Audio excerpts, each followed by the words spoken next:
How's it going, everyone? This is Guide to Everything. Let's talk about the best raw Accel settings for Valorant 1600 DPI.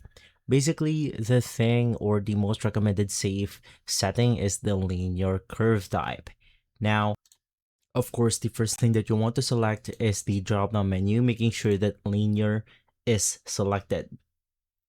Now for the sense multiplier, this is just your base multiplier. So if you want to modify that, for example, if you're using something like 8 sensitivity, this will go ahead and basically change that altogether. So if you're happy with your base model, it's completely fine leaving this at default. Now let's head over to the acceleration. Basically for this one, you want to change this into something like 0.05.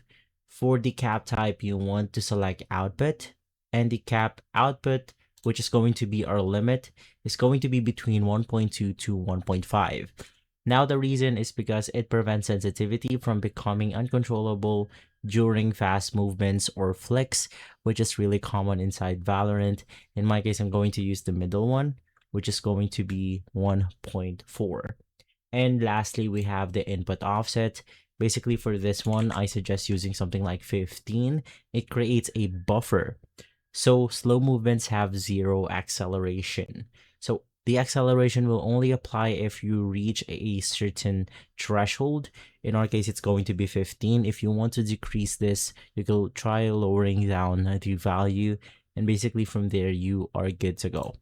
And so guys, if this video has been helpful, leave a like, subscribe, and follow us for more videos like this. Thanks for watching.